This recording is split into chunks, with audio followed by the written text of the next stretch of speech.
मूकं करोति वाचालं पङ्गुं लङ्घयते गिरिं यत्कृपातमहं वन्दे परमानन्दमाधवम्। वसुदेवसुतं देवं कंसचाणूरमर्दनं देवकी परमानन्दं कृष्णं वन्दे जगद्गुरुम्।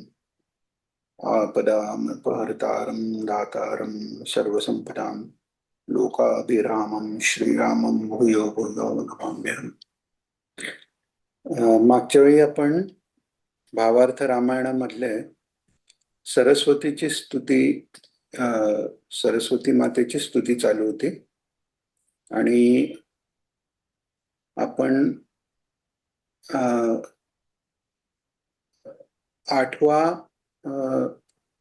आठवी ओवी बहुतेक झाली होती. त्यात आपण हे पाहिलं, हंसवाहिनी हा जरी शब्द रूढ आहे, हंसवाहिनी आहे सरस्वती, तरी ती नुसती हंसवाहिनी नाही तर परमहंस वाहिनी आहे, असं परमहंसांवर आरूढ आहे. म्हणजे परमहंसांचं परमहंसत्व हे त्या सरस्वतीमुळे आहे असं म्हटलेलं आहे. आणि गुह्यार्थ आपण कोणतीही गोष्ट म्हणजे संतांचे शब्द, मगाशी आपण पाहिलं की महाराजांचे शब्द जे आहेत ते काही साधे शब्द वाटतात आपल्याला, पण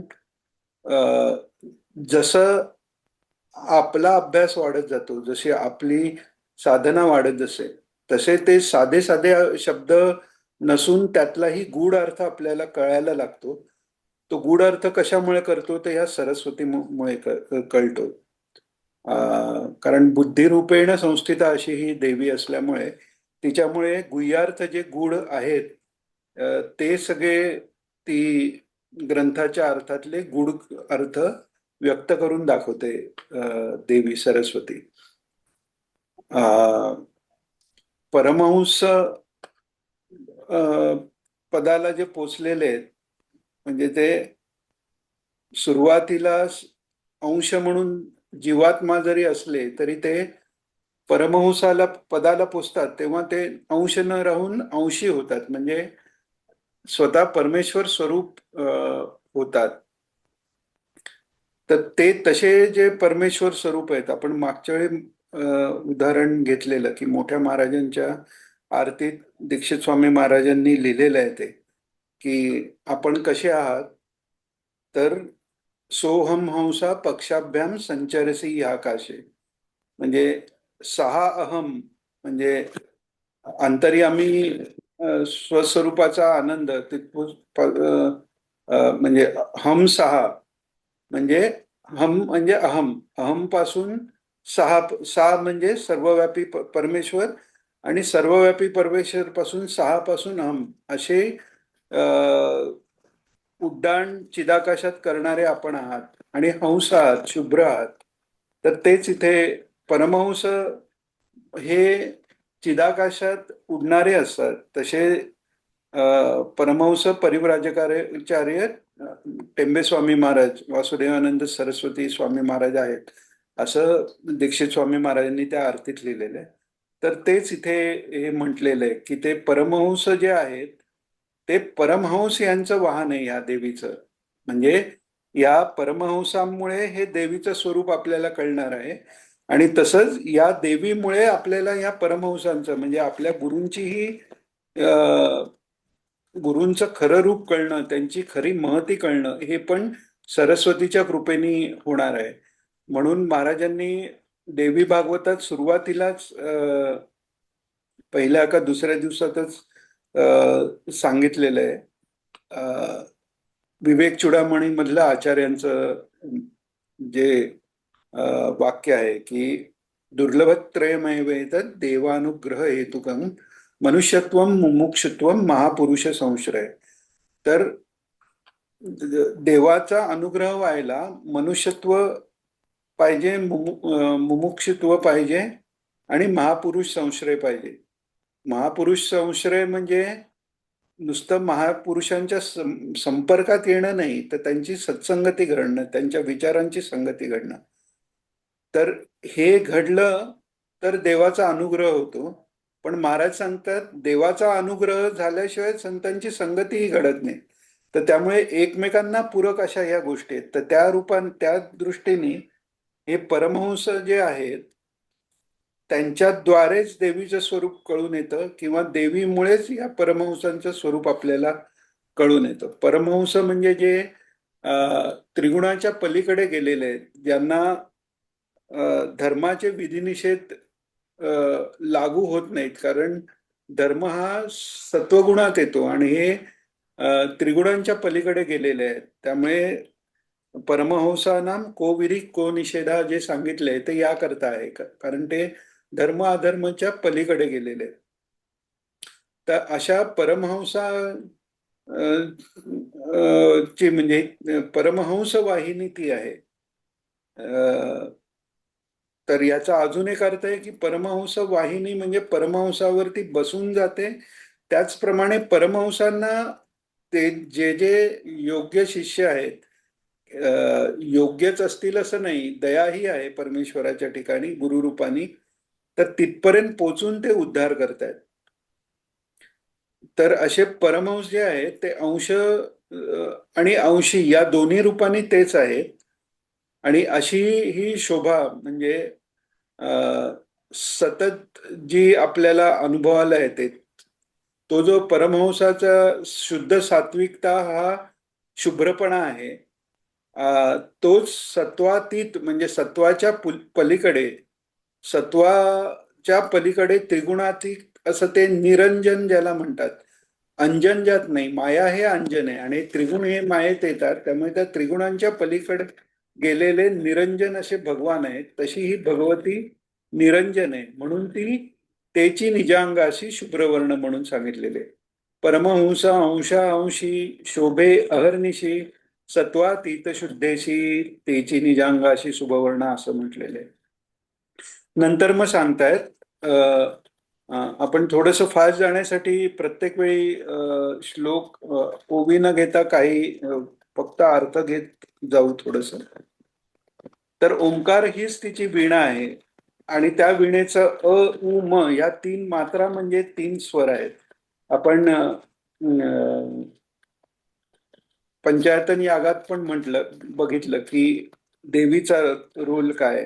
तर प्रत्येक जो देवी रूपानी म्हणजे आपण हे पाहिलं की शंकर रूपानी जी कार्य आहेत तर त्याच्यात पहिली 3 कार्य आलेलीच आहेत, म्हणजे सवितृ रूपाचं, गणेश रूपाचं, देवी रूपाचं. तसं देवी रूपाच्या कार्यातही सवितृ आणि गणेश रूपाचं कार्य ऑलरेडी आलेलं आहे आणि म्हणून त्यांनी पुढे हे सांगितलेलं आहे की जगत प्रकाश करणारी ही ती आहे. तो पुढची ओवी आहे. या ओवीत हे आलंय की ती ओंकार स्वरूपी आणि त्रिमात्रा म्हणजे हे 3 तंतू गहन आहेत. मला वाटतं हे काही ओव्या डिटेल घेणंच आवश्यक आहे. तर ही ओवी अशी आहे की ओंकार तो तिचा वीणा, त्रिमात्रा तिन्ही तंतू गहना, वेदोपनिषद पुस्तक जाणा, अर्थवी अर्थना परमार्थता. देवीच्या हातात जे पुस्तक दाखवलेले, नमस्ते शारदे देवी वीणा पुस्तक धारिणी. तर ते वीणा म्हणजे आपण पाहिलं तो ओंकार आहे. आपण मागे ओंकाराचं महत्व वर्णन ऑलरेडी केलेलंच आहे. योगसूत्रकारांनी जे सांगितलंय की तस्य वाचक प्रणवा, म्हणजे ईश्वर प्रणिधानात्वा सांगितल्यानंतर ईश्वर प्रणिधान, ईश्वराचे भक्ती कशी करावी, तर त्याचं नाम हे त्याचं वाचक आहे. तर ते कोणतं, तर तो हा प्रणव आहे. आणि वेद उपनिषद हे पुस्तक जाणं म्हणजे नामस्मरण आणि वेद उपनिषदाचा अभ्यास हे दोन्ही परमार्थ कळण्यासाठी आवश्यक आहे, परमार्थात प्रगती होण्यासाठी आवश्यक आहे. हे ती देवी आपल्याला सांगते. आणि त्यांनी काय होतं, तर अर्थवी अर्थना परमार्थता, म्हणजे त्यातला जो अर्थ आहे त्यालाही अर्थ प्राप्त होतो. आता याचा अर्थ काय, तर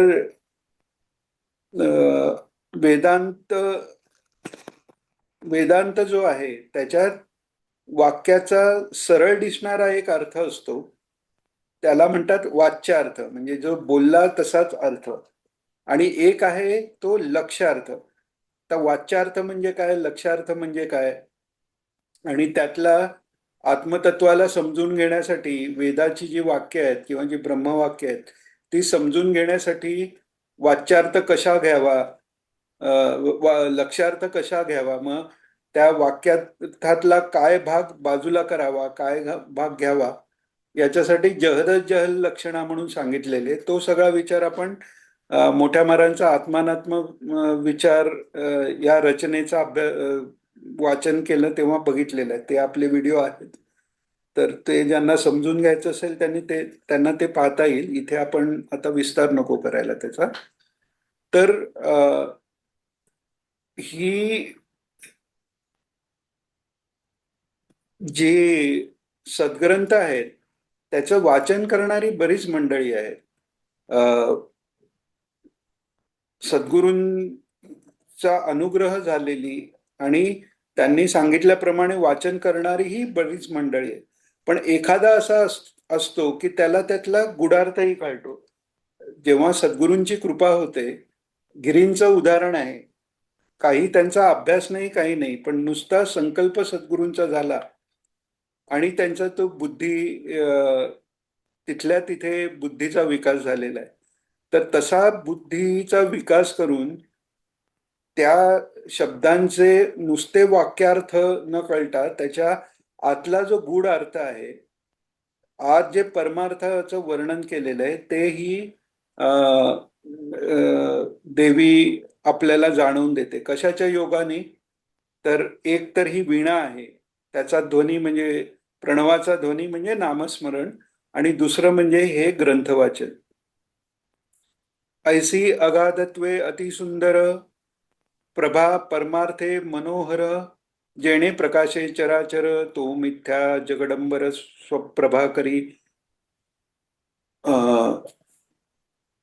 ऐसी अगाधत्वे अतिसुंदर म्हणजे अगाध आहे, देवीचं महत्व अगाध आहे. ती कशी आहे सांगता येत नाही. अनिर्वचनीय म्हटलेलं, माया ही अनिर्वचनीय आहे. माया ही विद्या माया ही आहे आणि अविद्या माया. जेव्हा आपण जनरली जे म्हणतो की मायेत अडकलोय, तर ती अविद्या माया झाली. आणि जेव्हा देवी स्वरूपाने आपण आध्यात्मिक उन्नतीसाठी जेव्हा रिफर करतो, ती विद्या माया, मग ती सरस्वती आहे. तर तेच इथे सांगितलेलं आहे आणि तिचं महत्व अगाध आहे, तिला समजून घेणं शक्य नाही. महाराजांनी एके ठिकाणी प्रवचनात सांगितलेलं आहे की ईश्वरालाही त्याच्या मायेची कल्पना नाही. मायेची कल्पना नाही म्हणजे ईश्वर अज्ञानी आहे असं म्हणायचं का, असं महाराज म्हणाले.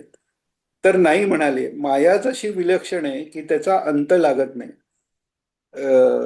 तर तशी ही अगाध आहे देवी, आणि अतिसुंदर आहे.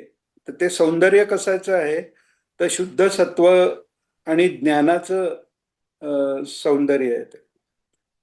प्रभा परमार्थे मनोहर, परमार्थाचीच प्रभा आहे, ते तेज आहे.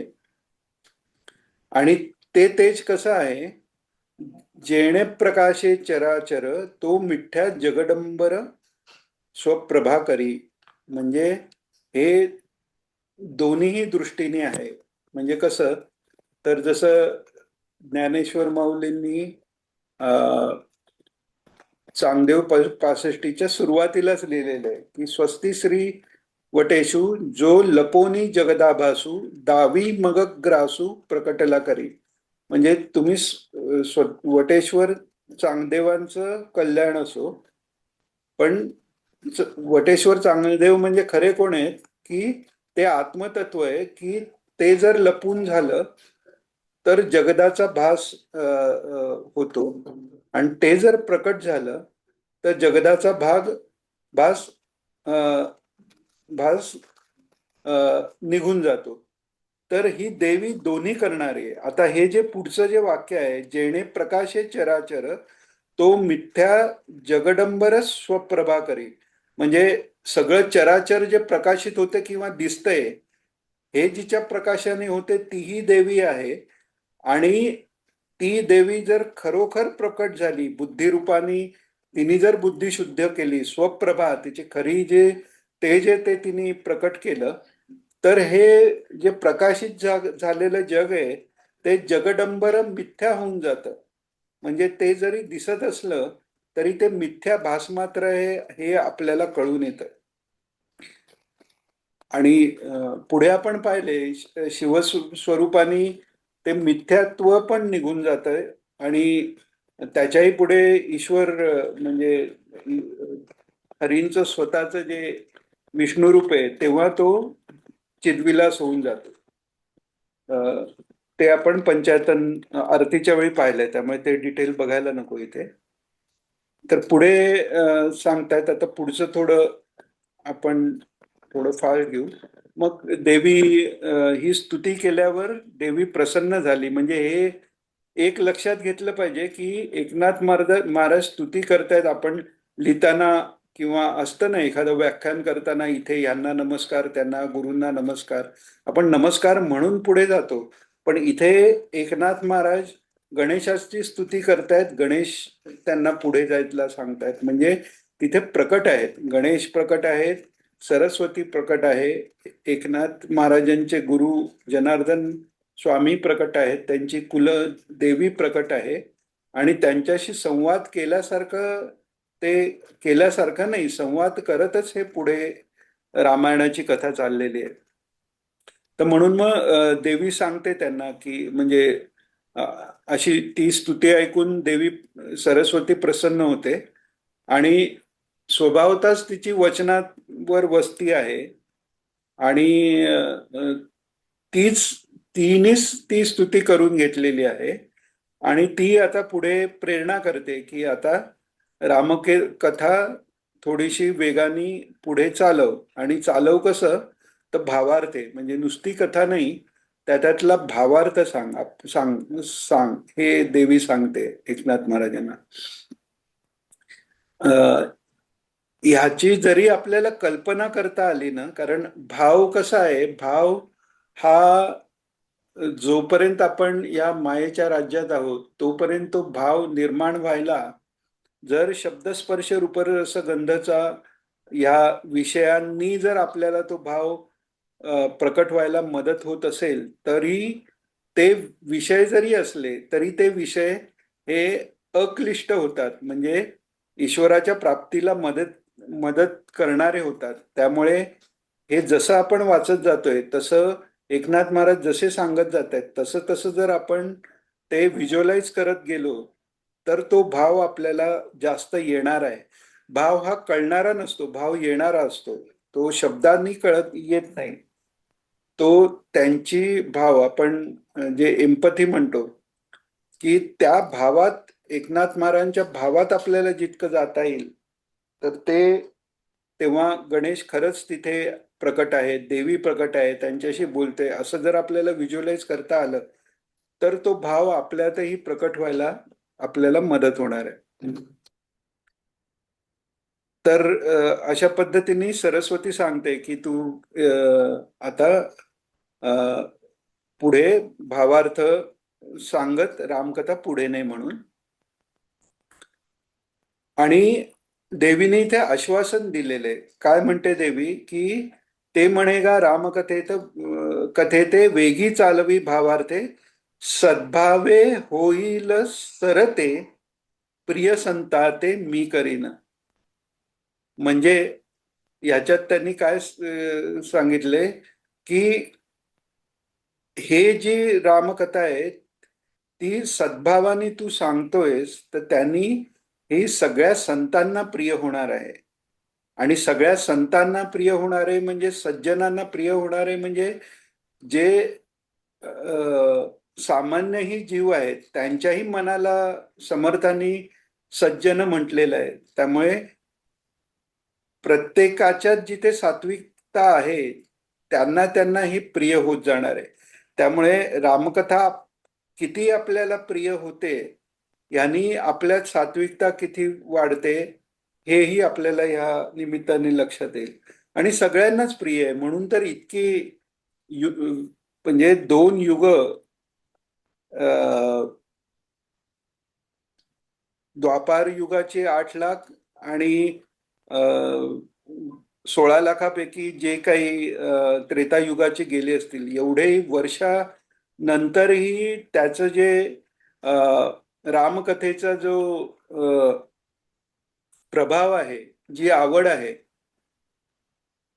धार्मिक जे आहेत त्यां- त्यांच्यातच नाही. इवन आपण आता पाहतो की रामायणावर किती किती जणांनी किती लिहिलंय, किती पिक्चर येऊन गेले, सिरियल येऊन गेल्या. पुन्हा आत्ताच 2 वर्षापूर्वी परत पुन्हा एक नवीन सोनीवर सिरियल आले. म्हणजे काय की ते जे आवड त्याची आहे ती सगळ्या लोकात आवड आहे. आणि आपल्याच धर्मात असं नाही, वेगवेगळ्या धर्मातही रामकथेला म्हणजे इतकी ती फेमस आहे की ती सगळीकडे ऐकली जाते, सगळीकडे वाचली जाते. तर तशी तू जे सांगतोयस ती सगळ्या संतात मी प्रिय करीन असं सरस्वतीनी हे आश्वासन दिलेलं आहे. आता संत सज्जनांना वंदन करतायत अ, अ, एकनाथ महाराज. आता वंदू संत सज्जन जे का अर्थ चातका चिद्घन त्रिवद तापा उपशमन जे निज जीवन साधका.